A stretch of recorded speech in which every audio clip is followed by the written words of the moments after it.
Tarehe 2 mwezi wa 7 mwaka 2025 ilikuwa ni siku ambayo serikali kupitia mamlaka zinazohusika zilitoa taarifa kwa umma kupitia barua maalum kutoka serikalini kwamba Kanisa la Ufufuo na Uzima ambalo liko chini ya Askofu Gwajima halitoruhusiwa kabisa kufanya shughuli yoyote ile ya kutoa huduma ya kimungu kutokana na kile ambacho kilisemekana kwamba mahubiri ambayo yalikuwa yanatolewa kanisani hapo yalikuwa yakichochea uvunjifu wa amani nchini. Kwa hiyo baada ya hapo waumini wa kanisa hilo wakawa wamekosa maeneo ambayo wataenda kufanyia ibada zao kama jinsi ambavyo walikuwa wanafanya hapo mwanzo kabla kanisa halijafungiwa. Lakini Juni 15 mwezi huu wa 7 mwaka 2025 waumini wa kanisa hilo la Ufufuo na Uzima ambalo linaongozwa na Askofu Gwajima walikusanyika karibia na kanisa lao ambalo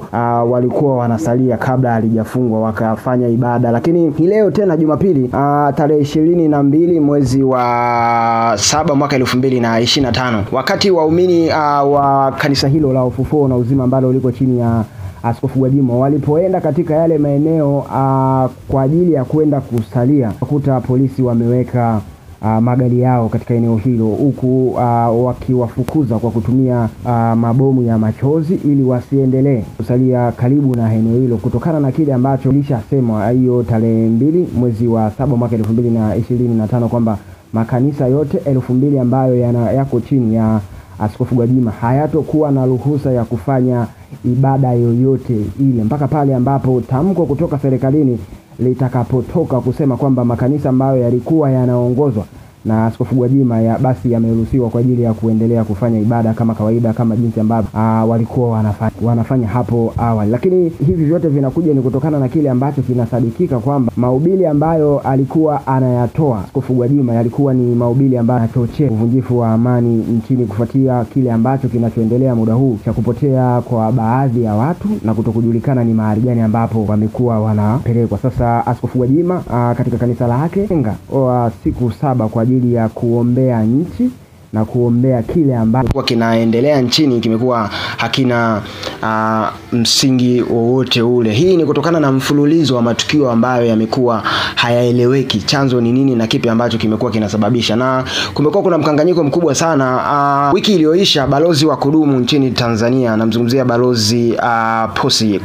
kwenye mkutano wa 59 kikao cha 5 kwenye Umoja wa Mataifa mjini Geneva, kulikuwa kuna hoja ambayo ilipelekwa na shirika la Umoja wa Haki za Binadamu Afrika Mashariki pamoja na pembezoni mwa Afrika kufuatia kile ambacho kilitokea tarehe 19 mwezi huu wa 7. Baadhi ya wanaharakati na waandishi wa habari walipokuja nchini kushuhudia kesi ya mwenyekiti wa Chama cha Demokrasia na Maendeleo Lissu, na kuna baadhi ya wanahabari kutoka nchini Kenya na wanahabari kutoka nchini Uganda wakati wanafika nchini waliweza kutekwa na kupeleka maeneo ambayo yalikuwa hayajulikani. Sasa hao mashtaka yalipelekwa katika baraza hilo na balozi wa kudumu wa nchini Tanzania alijibia hicho na kusema kwamba kumekuwa kuna taarifa ambazo zimekuwa zinafikishwa katika umoja huo zimekuwa hazina uhakika na zimekuwa za kupotosha na kuitengenezea muonekano mbaya Tanzania, wakati Tanzania ni nchi ya kidemokrasia ambayo inatoa uhuru kwa kila mtu kusema kile ambacho anachojisikia na imetoa uhuru kwa kila chama cha siasa kufanya kampeni zao pasipo kubuguziwa. Lakini kumekuwa kuna mkanganyiko kutokana na hiko ambacho kinasemekana. Sasa hichi ambacho kimetokea hii leo kimekuwa ni kile ambacho watu wengi wamekuwa wakikipigia kelele, si ndivyo? Sasa wewe una maoni gani kufuatia hichi ambacho kimetokea? Baadhi ya waumini wa Kanisa la Ufufuo na Uzima ambalo linaongozwa na Askofu Gwajima kufukuzwa eneo lao la kusalia ambalo walikuwa wanasalia muda wote, lakini kutokana na katazo ambalo serikali ililitoa kwa kanisa hilo kutokujihusisha na shughuli yoyote ile ya ibada, basi hichi ambacho kimetokea hii leo. Achia maoni yako kwenye ukurasa wetu wa Instagram, tunatumia kama Ambayo TV, na kama hujasubscribe channel yetu Ambayo TV on YouTube basi make sure unafanya hivyo ili wa kwanza kupata habari na matukio ambayo sisi tunakuwa tunaweka humo ndani.